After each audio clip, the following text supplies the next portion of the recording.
God is able. From disability to possibility.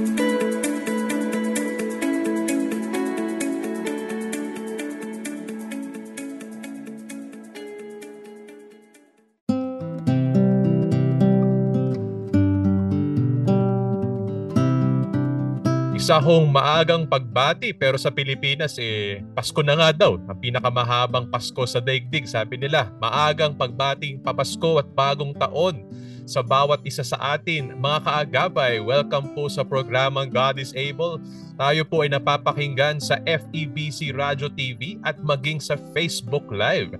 At bukod dyan, tayo din po ay napapanood at bumabati din sa YouTube channel ng 702 DZAS, FEBC Radio TV at maging sa mga nanonood, mga suki natin, bumabati kami dyan sa ating partner television channel sa cable, ang Channel 185 sa GCTV tuwing alas 9 hanggang alas 10 ng umaga tuwing linggo. Maaari po kayo mag-message, bumati, magbigay ng feedback, mag-send ng inyong early Christmas New Year greetings sa Facebook, sa YouTube, pero pwede pa rin po sa smart number natin 0999-223-5675, sa Globe number natin 0916-296-6620. Pwede pa rin mag-landline, that's 865-43322, local 401. Tayo po sa God is Able ay miyembro ng kapisanan ng mga broadcaster ng Pilipinas. At ngayong Disyembre, bago pa man magpasko, tayo po I think 3 taon na o 4 taon na o ika-4 na taon na yata, I forget the count, ay nabibiyayaan ng presensya ng isa nating mabuting kaibigan sa God is Able. Isa sa atin mga volunteers, isa sa ating mga resident musicians, singers, at tunay nga po, napakaganda ng kanyang puso, napakaganda ng kanyang buhay, praise God. Wini-welcome natin si Alan Gonzales. Pero bago siya mag-intro sa inyo, ikwento ko lang yung background kung bakit special tong Christmas edition natin with Alan this year. Kasi si Alan mga kaagapay, ay naging part ng pinaka-recent at I think kauna na ang parang advocacy caravan mission ng God is Able. Tayo po, ang God is Able team, kasama mga partners nito, ay pumunta sa iba't ibang lugar sa Pilipinas para ibahagi ang mensahe ng pagmamahal ng Diyos sa mga taong apektado ng kapansanan at ipaabot ito hindi lamang sa salita kundi sa atin magawa, in particular sa ating pagte-training ng mga church partners nating aabot sa kanila for lifelong friendship and discipleship and ministry at sa pamamagitan ng pagmamahagi ng ilang assistive devices tulad po ng wheelchairs. Yan po ang God is Able. Naniniwala tayo ang pagmamahal ng Diyos ay hindi lamang sinasabi, ito ay nararamdaman, pinapakita, talagang binabahagi. To love is to give. Ano po? At ito pong mission na to ay nangyari po for several weeks this November. At tayo po'y dumako, ako po'y personally nakasama nila sa Bacolod, sa Negros Occidental. Sila po ay nagtungo sa Kabikulan, in particular sa Albay at Sorsogon, mga bago nating partners. At binalikan nila para for further upgrading ang atin partner sa Zambales. So ngayon po, i-welcome natin po ang kasama ng team natin nun. He joined us for this mission. Then though hindi siya nakakakita, mga kagapay, he is blind. He is basically blind. I believe maraming siyang nakita. And the asset, the blessing of this man is that he sees not with the eyes, but like Jesus would have us do, he sees with the heart. Nakita sa kanyang puso. Let's welcome po Alan Gonzales. Advance Merry Christmas, Happy New Year, brother. Magandang hapon po sa ating lahat. Kumusta po kayo? Maligayang Pasko, Pastor. Maligayang Pasko po sa ating lahat, sa lahat ng ating mga listeners po at mga church partners, of course. Lalo na yung ating mga bagong partners, Pastor, sa Bicol at sa Bacolod at ating mga nadalaw na partners sa Zambales. It was my first time, Pastor, to be in that mission and it was truly a blessing para sa akin po. Kahit physically nakakapagod pero I still praise God kasi physically kinaya at na-sustain naman ng Panginoon sa biyaya ng Panginoon. Hindi po ako nagkasakit. As you know, Pastor, lagi ko nakikwento sa'yo na napakasakitin ko po. And it's a blessing na na-sustain ako during the whole trip. yung 3 probinsya na ating binisita po. Praise God. Pareho tayong sakitin, Alan, at marami hong nagkakasakit this season. We're praying po at Yes. pag-iingat din po sa bawat isa. Pero yun nga, Alan, blessing. God kept you healthy. He kept you strong. Yes, Ano pa definitely. background, paano ka napasama sa team? Maybe like to briefly share with us, paano ka napasama sa mission na to? Yes, currently, just to, of course, let you know din, Pastor, nasa Manila na po ako ngayon. Of course, we've had interviews back when I was in the States, and I was here in the Philippines as well, and back in the States. Parang may mga back and forth na ganun, Pastor, na interviews natin, I believe. Pero ngayon po, nakabalik po ako ng Pilipinas back in September, and then I planned to surprise the God is Able team in one of the core meetings that happened in October. And then, nung sinurprise ko po ang team, they asked me if I can go to... Actually, hindi naman ako tinanong na. Sabi nila, lika na, nandito ka na, sasama ka na sa Bacolod, sa Bicol at sa Zambales. Pero wala naman po akong reklamo. Kasi I would really glad to be able to be part of the missions that God prepared for the team. So, though napakabilis ng mga pangyayari, naging excited po ako at nilook forward ko yung November missions na yon when they asked me to join the team for the whole mission trip. So, masaya po, Pastor, masaya. Katuwa, parang early Christmas gift sa'yo ni Lord. Sometimes yes. the Lord's presents, yung mga regalong special ng Panginoon sa atin ay binibigay niya sa mga panahong hindi natin inaasahan. Kahit nga hindi pa natin pinagpe-pray. Like Alan is currently po in a transition period of his life. The past years, nakakausap natin siya, na-update niya tayo. Ngayon po, he is in a season of waiting and praying and trusting in the Lord. Pero hindi na kulang ang Diyos. He is faithful. Niregaluhan si Alan ng special privilege to minister to PADs and talagang to learn and enjoy this experience. So Alan, yun nga, hindi ka na nga inimbita. Binigyan ka na ng airplane ticket para lumipad papuntang Bacolod and other provinces. So Alan, anong nauna mong impression sa mission na to? Meron ka bang mga preconceived ideas about your role, your contribution, o talagang as we go lang talaga yung nangyari dito? Well, Pastor, ano talaga sabi ko nga, it's really following him, obeying him on what he will do, what he plans for me to do habang nandito po ako. Kasi, like I've been sharing with you off air, sabi ko nga, I've been processing simula nung pag-uwi ko. Ang prayer ko, Lord, ba't mo po ako pinauwi? Ano pong reason? And there are so much reasons na binigay sa akin ng Panginoon.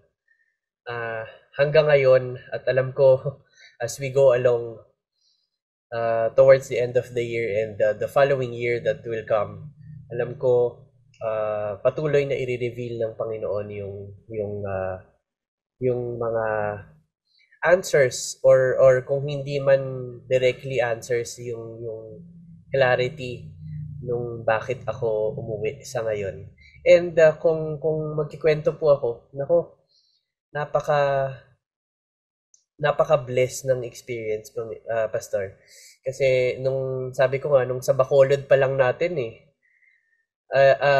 while Dana is talking, Moses, you, and I became part of it, Tita Malu, Ate Peggy, Doc Fertz, and Ate Penny, and also Kuya Rolly. Sabi ko, ang galing naman ni Lord kasi yung team is composed of different fields, and yet alam natin na nilagay ng Panginoon yung each member dun sa team na yon para talaga to help.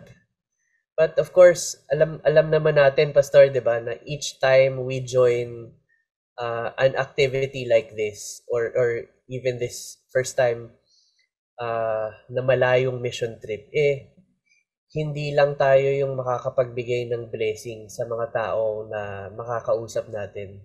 But of course, we will be blessed. And naniniwala po ako na yun nangyari. Sabi ko, grabe naman blessing kasi alam ko yung composition ng team, it's really God's plan na tayo yung magkakasama. Of course, we missed other people, but then,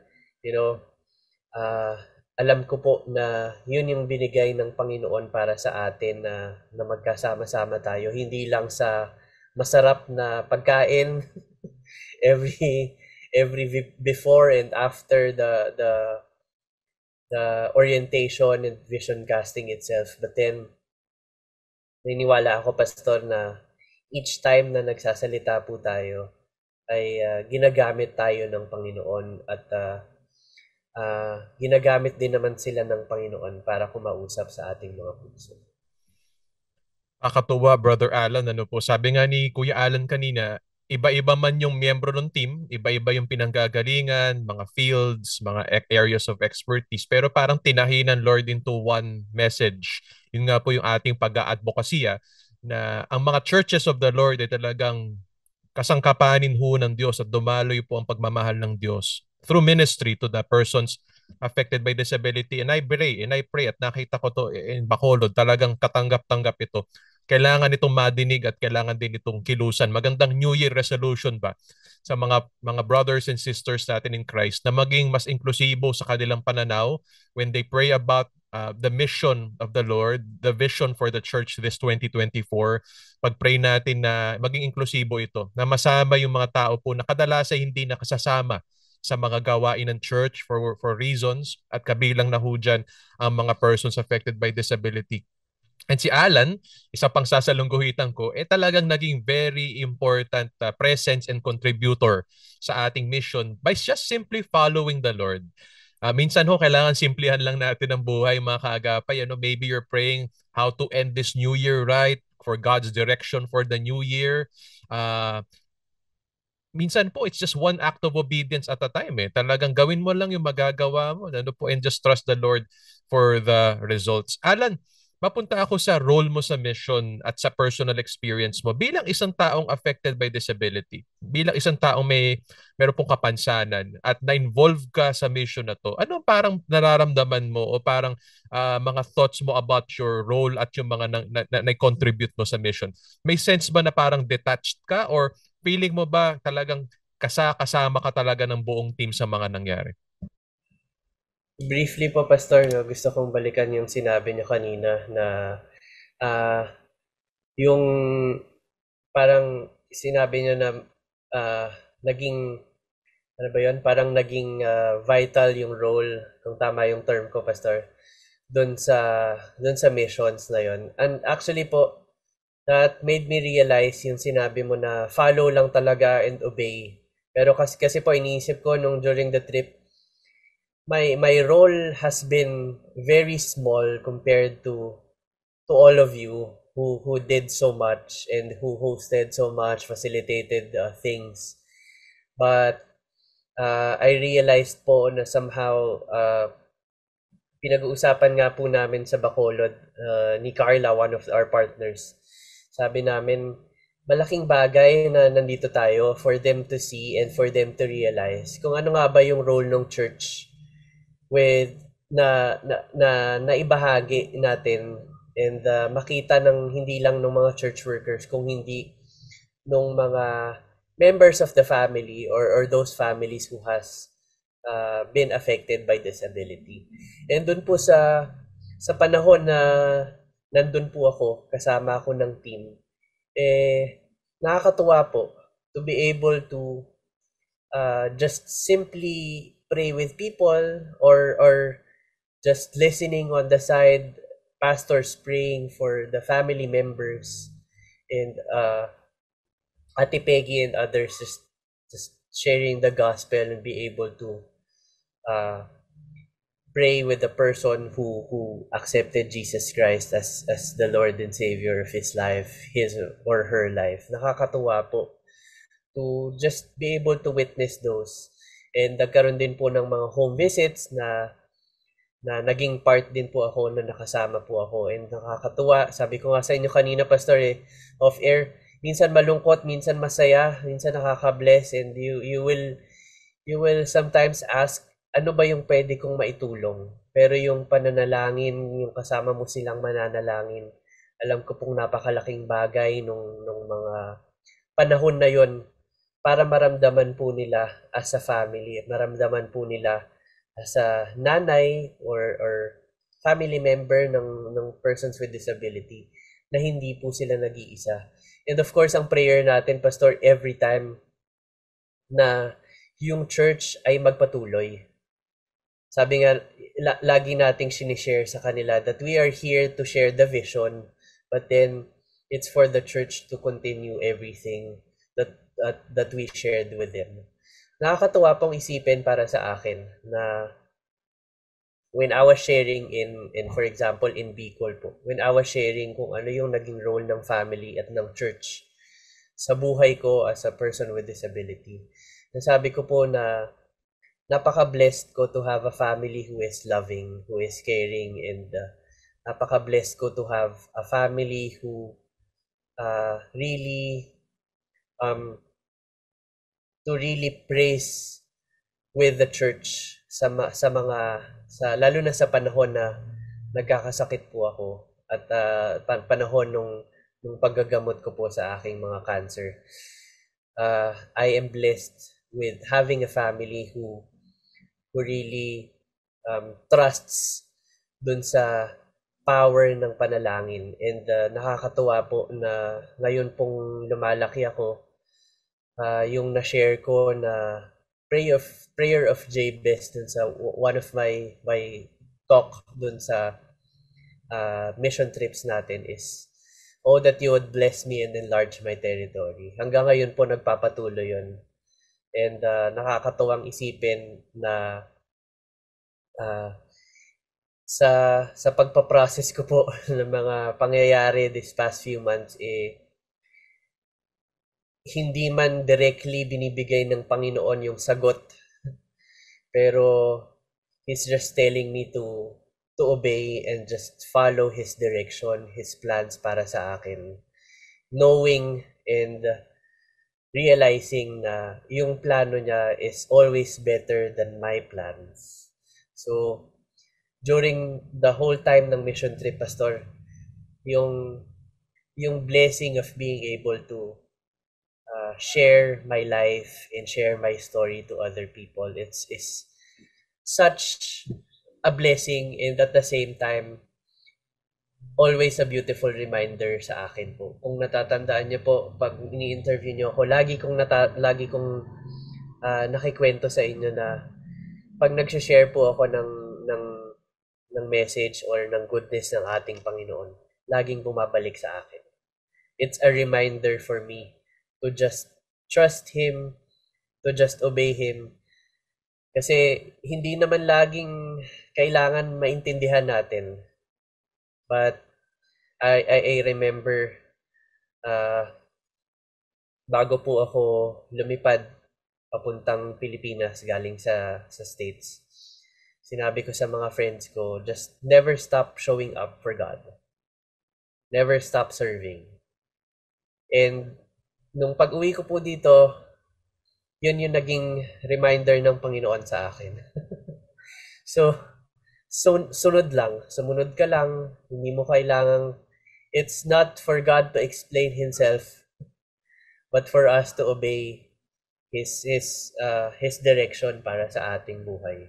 So during the time ng missions po, napaka sabi ko nga dun sa Facebook post ko, hindi lang yung tiyan ko yung busog, pero yung puso ko yung busog sa blessing ng opportunity to be able to speak, to be able to pray with those people, and be able to share myself, hindi lang sa team ko, hindi sa iba't ibang tao na nakausap natin the whole time ng mission trip po, Pastor. Wow, nakakatuwa, nakakataba ng puso at pagkatao ng mga reflections ni Alan, nakakabusog, talon-talo pa ang Noche Buena. Ano po at Medianoche, how enriching ang mga sinabi po ni Alan sa atin. Just like to piece things together. Sabi nga ni Alan, ano po, sa mga kaagapay natin, sa mga kaagapay nating may kapansanan, you're praying, ano nga ba magagawa ko sa buhay ko? Ano ba magagawa ko para sa Diyos? Sunod ka lang. Tama po yung sinabi ni Alan, ano, just show up, just be present, be there, and be humble, be teachable, and just do the next good thing, do the next right thing, do the next step of obedience. Ano na po ba yung mga ginawa ni Alan para sa mga curious sa atin? Ano? Ito po yung mga contributions na sinasabi ko po. Una sa lahat, nakwento ni Alan, siya po ay naging prayer warrior, naging prayer partner ng mga pamilya, ng mga tao pong apektado ng kapansanan doon. Napakahalaga ng prayer na meron pong nananalangin, na meron pong nagli-lead ng tao to the presence and holiness and goodness of God through prayer. That's very important. Pangalawang contribution ni Alan, siya po ay nakapag-testify. Naibahagi po niya, sinasabi nga po niya, ang blessing ng isang family na very accepting at supportive ng kanilang anak na may kapansanan. And it enlightened and encouraged, I'm sure I saw this, even pastors. And of course, parents na nakikinig po doon sa atin pong Bacolod Mission at kung saan pa man ho siya nagbahagi. And bukod pa ho dyan, naging worship leader pa ho si Alan.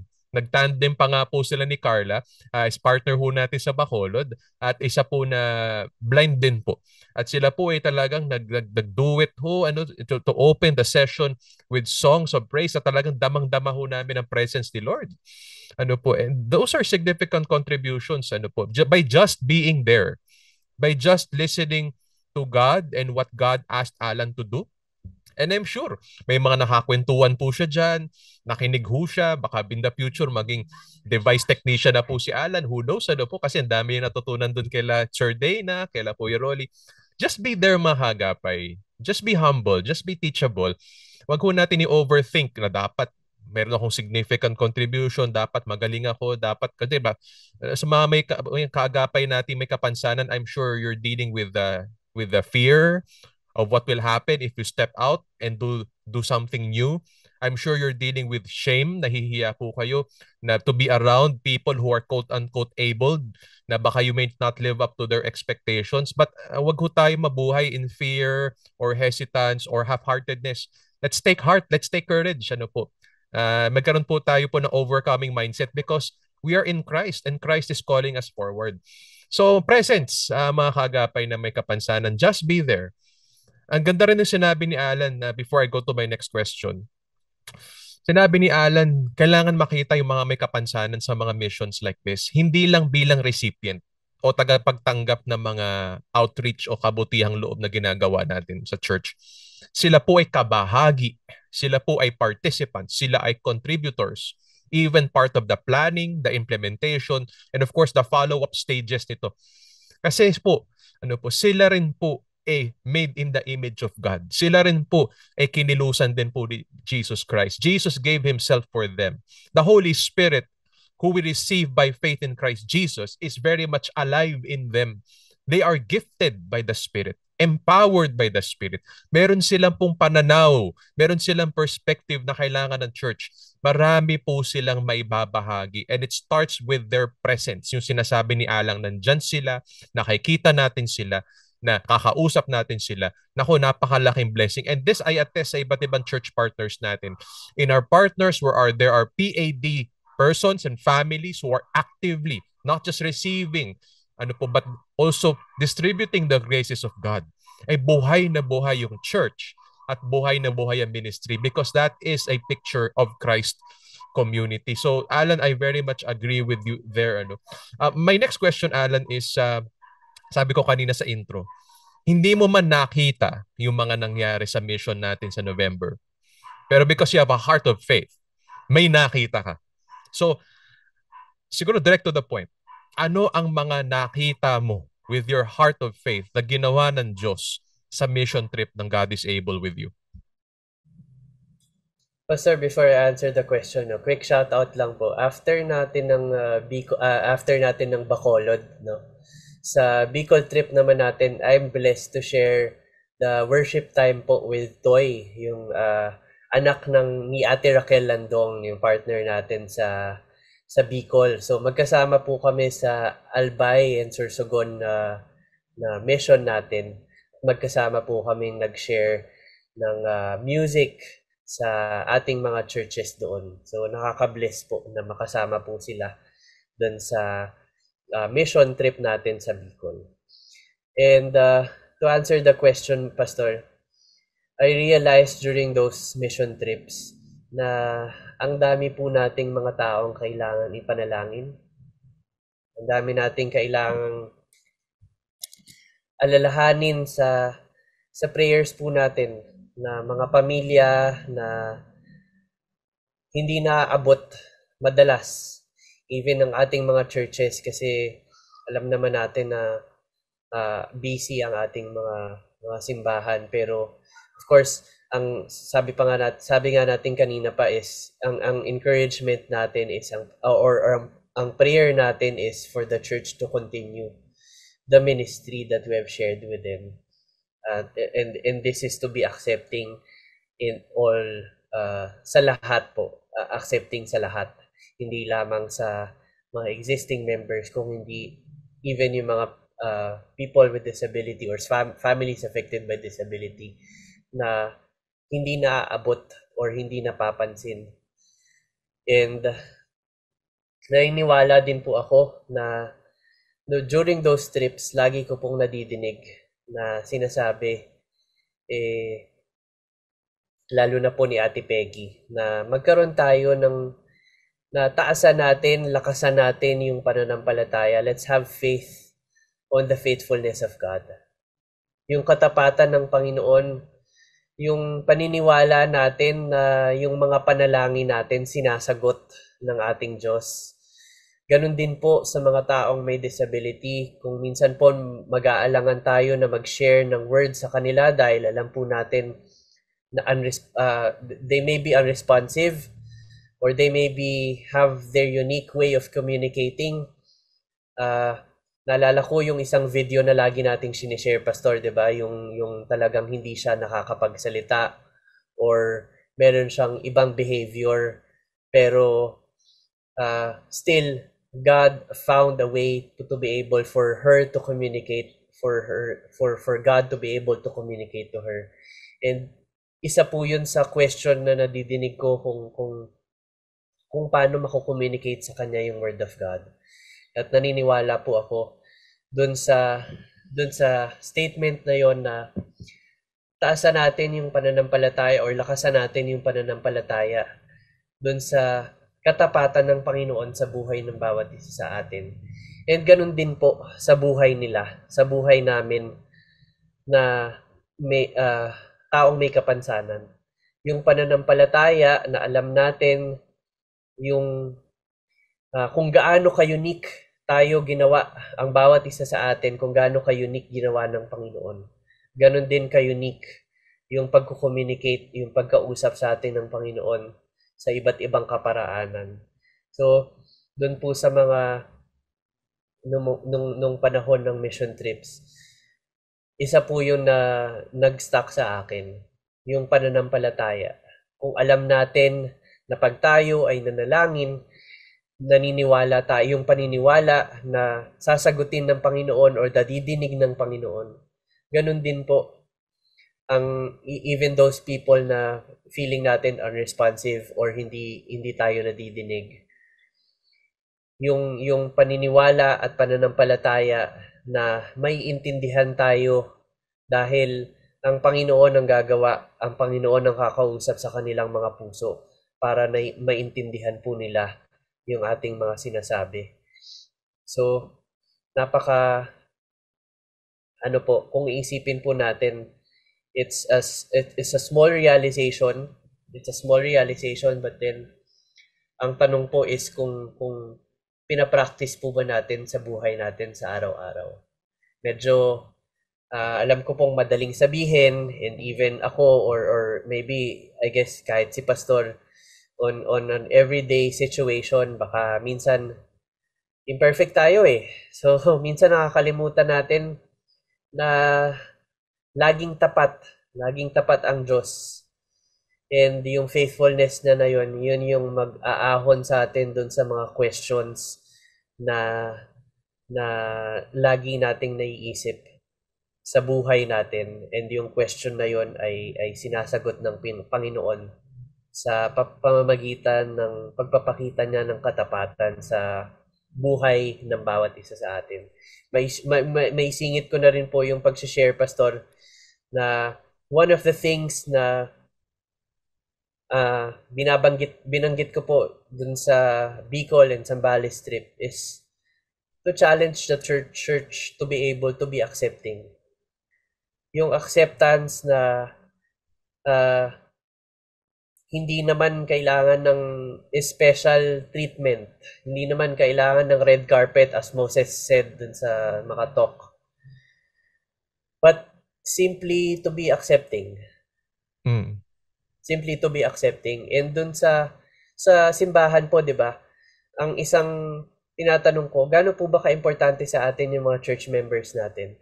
Naniniwala po ako na yung mga church members natin, lagi natin kinukumusta, binibisita, lalo na as church workers, di po ba? Mga pastors, lalo na pag hindi nakakasimba, dinadalaw po natin, dinidisciple po natin, binabible study po natin. Ganon din po yung kailangan ng mga pamilya na affected by disability, because at the end of the day, naniniwala po ako that we are all created by God. Sabi nga 'di ba sa Psalms 139, I am fearfully and wonderfully made. And hindi lang po kay pastor, hindi lang po para sa akin yung word na yon, para sa atin pong lahat. Lahat po tayo ay nilikha ng ating Panginoon. There may be a unique way ng pagkaka-create sa bawat isa sa atin, di ba po, Pastor? May mga iba't ibang traits tayo or may iba't ibang disability, di ba?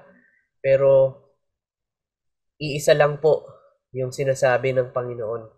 Lahat po tayo ay kanyang nilikha. Wow. Salamat, Alan. Ano po, para akong nasa Sunday preaching ngayon. But you're preaching from the heart. Sabi ko kanina, ano ba nakita ng puso ni Alan? Ang dami niya nakita, dami niya natutunan. Sana nga po tayo makakita din, not with our eyes, but also with our hearts. At gawin natin. Kung na may nakikita tayo, gawin natin ang nararapat natin gawin. Sabi ni Alan, hindi mo na kailangan masyado pag-isipan yan. Kung anong kailangan ng church member mo, kung anong kailangan ng disciple mo, kung anong kailangan ng kapwa mo tao, yun din ang kailangan ng taong may kapansanan. At saan tayo kukuha ng lakas, ng inspirasyon? Ang ganda na sinabi ni Alan. Ang ganda rin nung sinabi niya na kinuha niya kay Ate Peggy natin, kasama natin sa God is Able, co-host natin. Shout out Ate Peggy.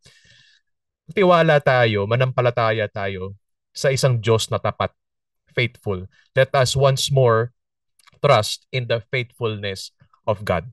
Doon ho manggagaling sa gawa ng Diyos, sa kabutihan ng Diyos, sa kapangyarihan ng Diyos, sa God is able. Doon manggagaling ho, magflow ang every good deed and every good ministry. At hindi tayo pagkukulangin ng Diyos. Hindi tayo mauubusan. Lalo na po ng pagmamahal at lahat ng mga grasya we call the fruit of the Spirit, lahat ng mabubuting kaisipan, pag-uugali, pagkilos, hindi tayo pagkukulangin dahil po tapat at mabuti ang ating Diyos. Alan, let me ask naman about yung mga kasama natin sa mission. One person I'd like to start with and focus on, dahil bihira din natin siya makasama, but sobra hong halagang presence at contribution din po niya, ay si Sir Dana Croxton, yung ating lead resource sa ating pong November Advocacy Training Mission. Alan, I'm sure, and I saw sa Bacolod, nagkaroon kayo ng maraming times of personal, private conversations si Sir Dana. Of course, you hear him over the microphone. You also feel him, though you don't see him do things, yung kanyang mga skills sa devices, but I'm sure na-feel mo yun, naririnig-rinig mo yung mga ginagawa-gawa niya kasama ni Doc Ford, sila Ma'am Penny at Kuya Rolly. So let me ask you, ano ang pinaka-blessing ni Sir Dana na nakasama mo siya, mas nakilala mo siya, napakinggan mo siya, at naka-ministry mo siya this mission? Nakakatuwa, no, Pastor? Kasi yung buong time na magkasama kami, mararamdaman mo sa kanya. I'm sure ikaw din, Pastor, naramdaman mo yun sa kanya. Yes. Yung deeper sense of being blessed by God, by everything, in everything, and with everything that He has. So yung faith na lahat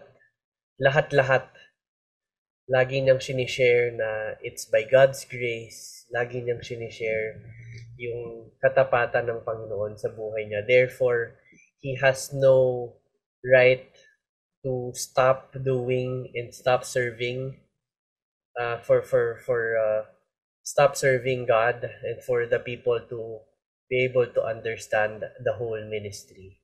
And yung panahon na lagi kaming magkakwentuhan, lagi niyang minsan minsan ano bang mararamdaman, minsan parang nakakahiya na or overwhelming na lagi niyang kino-compliment at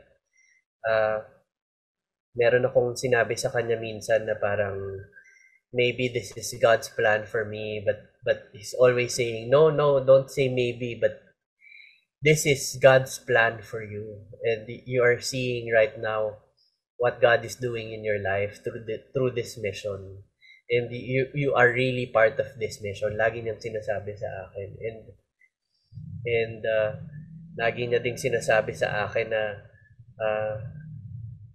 lahat ng knowledge na pwede niyang ma-share, i-share na habang kaya niya pang mag-share. And lagi ko rin sinasabi sa kanya, of course busy tayo with other things, but lagi ko sinasabi sa kanya, you can teach me about wheelchairs and maybe I can help. And kasi po mahilig din akong mahilig din akong butingting ng mga ganyan. Ang isang kinikwento ko sa kanya before, the electric fans, yung mga dito sa bahay na tatanggalin yung electric fan, ikakabit ulit, yung mga ganun. Maybe I can do that with the screws and all that. So sabi niya, sige, one day we'll sit down and then I'll teach you. But then of course hindi na nagkaroon ng pagkakataon, but that's one of the things I'm excited to explore as well, the technical side of things. But I know it's more difficult. I know it's more,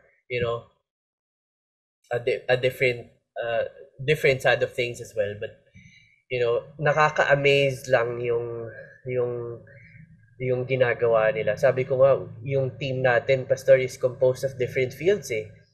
Pero nakakatuwa yung nagagawa nila, yung mga modifications, yung talagang yung mga even the intricate stuff na kailangan gawin para lang mag-fit dun sa bata or mag-fit dun sa tao, yung wheelchair na kailangan. Nakakatuwa.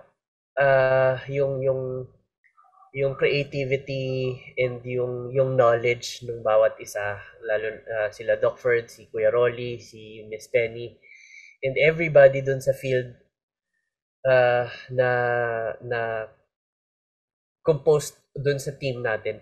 Grabe, nakakatuwa, nakaka-bless yung of course si Dana as well, yung guidance niya.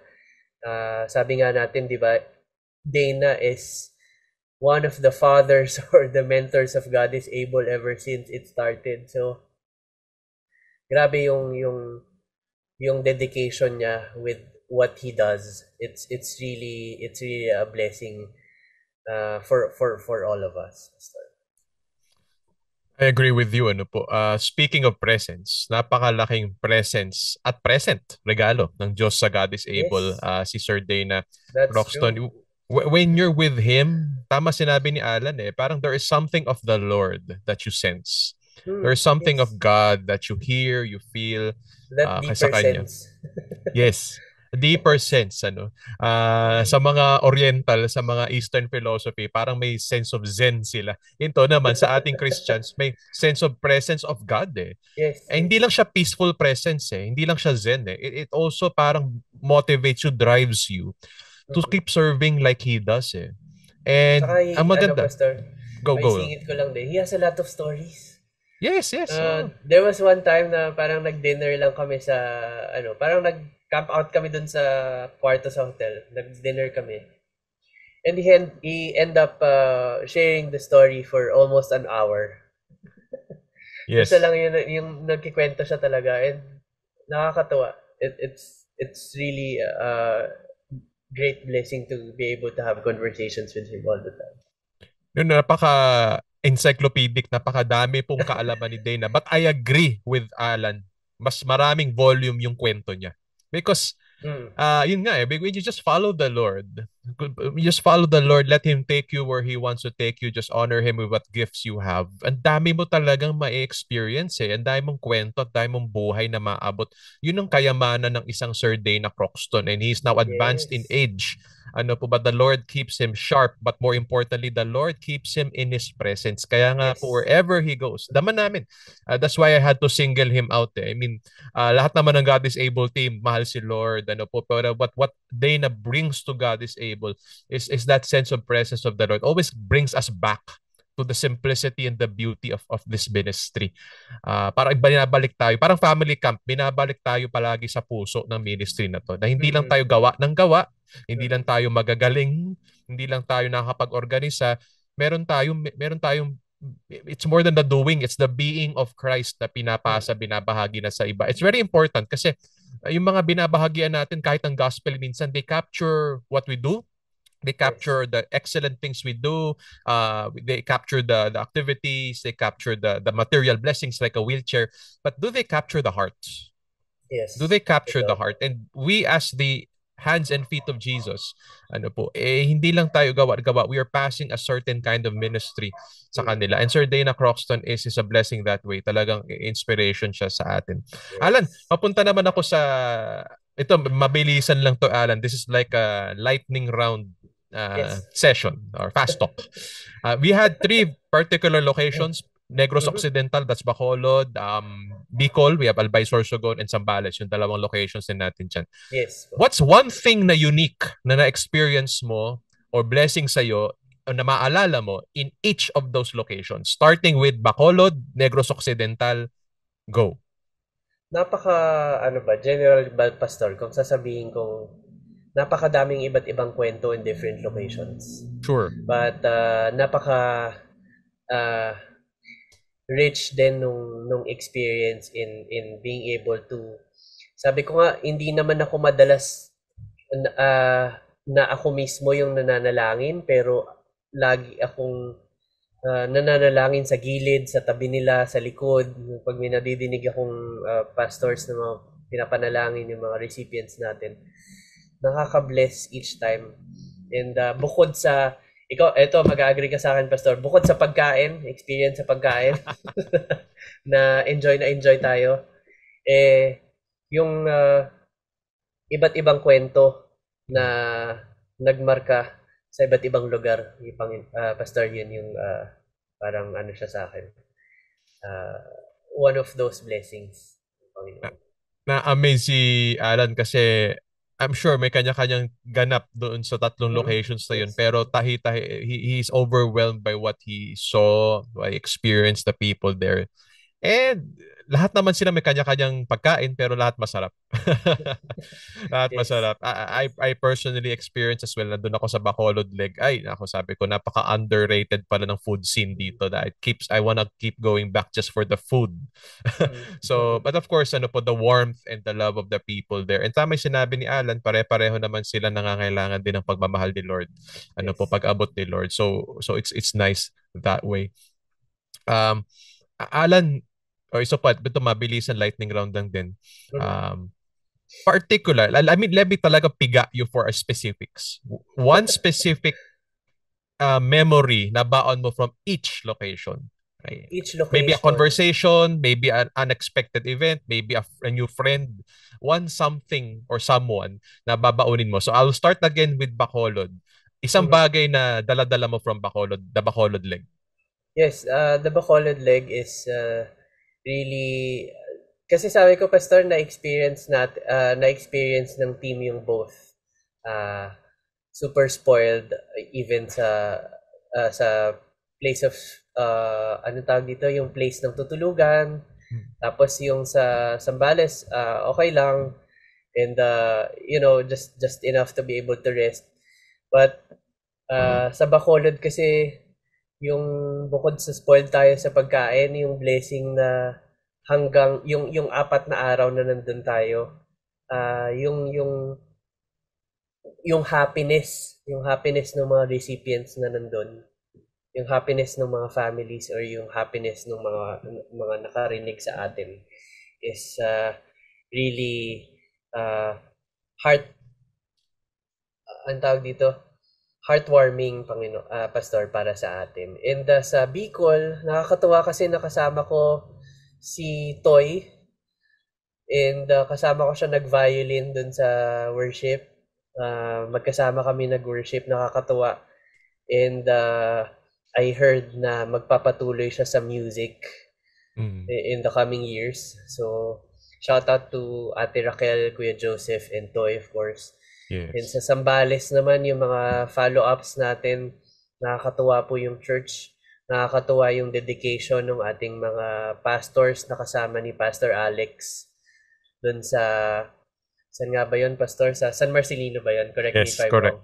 San Marcelino. Yes. Ang daming mga pastors na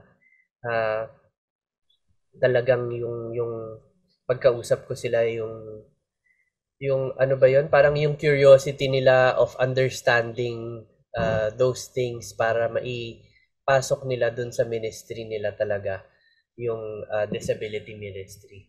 And also dun sa Candelaria, nakakatuwa. Shout out po kay Pastor Neil. Nakakatuwa yung dedication ni Pastor Neil at ni Pastor Lester dun sa pag-put up ng ministry na yon, at naniniwala ako na yung kapangyarihan ng Panginoon yung gagawa dun sa mga cities, sa mga provinces na yun na dinalaw po natin. I hope I was able to give justice, Pastor, dun sa More than justice, you were able to really bless question. us. You were able to answer it. More than justice, you gave us more than what we wanted to hear. Yeah, Sa saka po Bacolod, kasi yes, sir. saka po kasi sabi ko nga kanina, may malungkot, may masaya.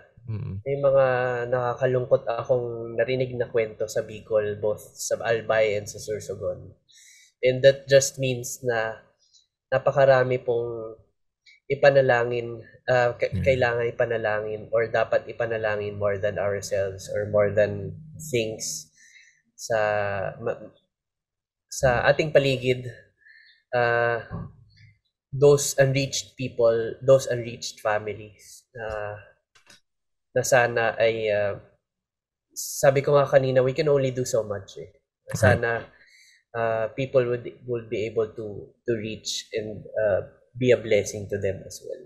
Yung mga ganong type of stories po in each province na dinalaw natin. Even dun sa Zambales, diba? Na mga dinalaw. Kagapay, daming kwento sa atin ni Alan. Nabubusog na ba kayo? Sabi ko parang Noche Buena, Medianoche ito. This is just simply affirming yung pinagsimulan natin. Tiwala lang tayo sa faithfulness ng Diyos who leads us where we need to be, where He is sending us. And sunod lang tayo.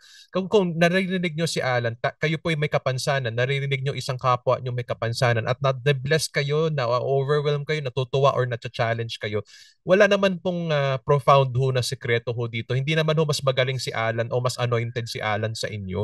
Siya lang po talaga ay may personal na lakad sa kanyang Panginoon at pagmamahal sa kanyang Panginoon tagapagligtas na si Jesus. At dahil sa pagmamahalan nila ni Jesus, sumusunod siya sa kanya. Kung saan siya dinadala ni Jesus, kung saan mas hinahanap niya si Jesus, kung saan mas kailangan si Jesus, na lalo na po ng mga may kapansanan, sumunod lang si Alan at ang dami hong pinakita ng Diyos sa kanya. Sana po ang Pasko natin bilang pagwakas, sana po ang Pasko ho natin ngayong taon na to hindi lang tayo nakakita ng regalo sa ating mata, pero nakatanggap tayo ng maraming regalo at grasya ng Diyos sa ating puso.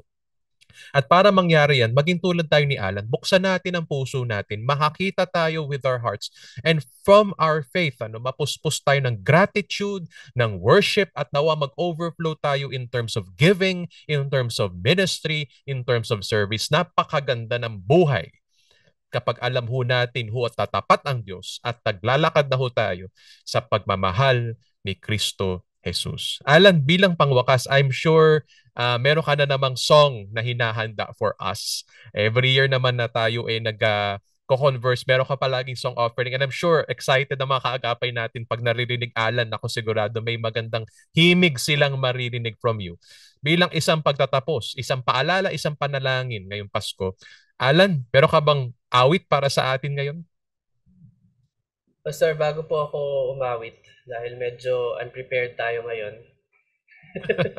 medyo iba yung setup natin like before na meron tayo Right. laging kaharap na piano. Ito po ang kaharap natin ngayon. Impromptu lang po ito, pero sana po mabigyan ko ng justice. Pero bago yan, Pastor, gusto kong balikan yung sinasabi mo kanina, regalo, di ba? Yes. And one of the things na pwede natin pong irigalo lalo na sa ating mga sarili or sa mga tao sa paligid natin, yung pagbubukas po ng ating mga puso. Yung pagbubukas ng ating mga puso dun sa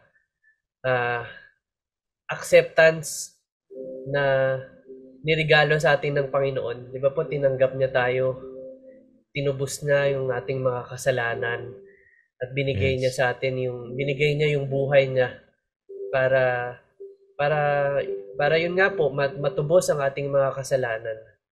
And that's one of the greatest gifts, or the greatest gift that He has given us, para po ating buksan ang ating mga puso doon sa regalo ng masayang buhay, no, or nagpinagpalang buhay na meron tayo pagkasama natin ng ating Panginoon. So, maliit na maliit na offering ng pag-awit. Alam ko, maaring nagpe-prepare na tayo, or maaring hindi natin alam kung paano natin i-celebrate ang Pasko. Pero alalahanin po natin ang pagsi-celebrate ng Kapaskuhang ito ay pagsi-celebrate ng buhay, kapanganakan ng ating Panginoong Jesus. At ito po, lalo na of course sa pamilya sa Pilipino, Pastor, 'di ba, yung pagsasama-sama ng ating mga pamilya, pagsasama-sama ng mga mahal sa buhay, at sana po patuloy nating i-treasure yung mga ganung panahon po.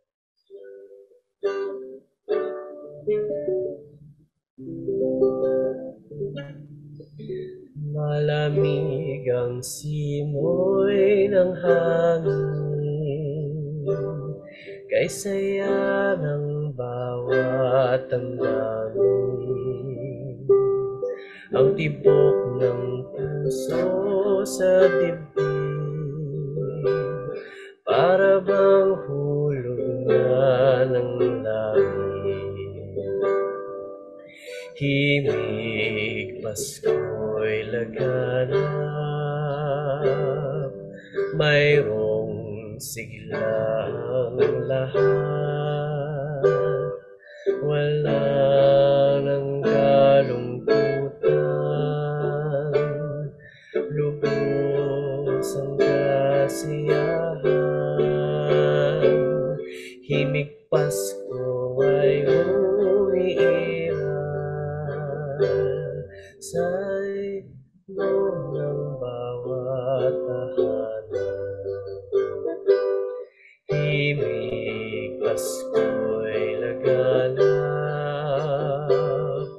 mayroong siglang lahat, walang kalungkutan, lubos ang kasiyahan. Himig Pasko ay umiiral sa mga damdamin, kay saya ng mga tanawin. Malamig ang simoy ng hangin, malamig ang simoy ng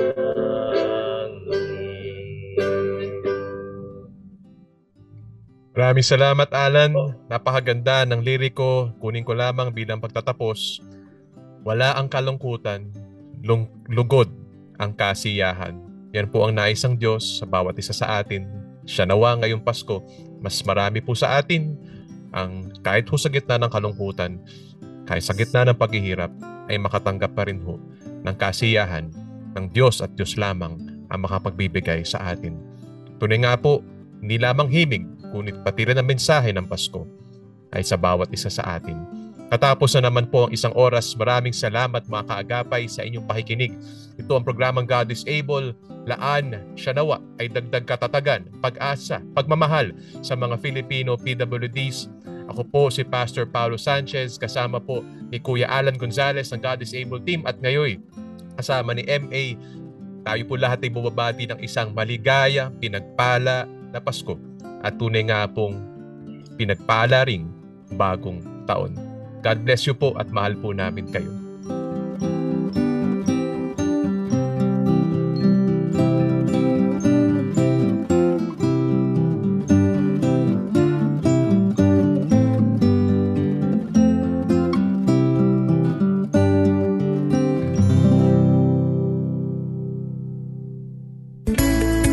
God is able. From disability to possibility.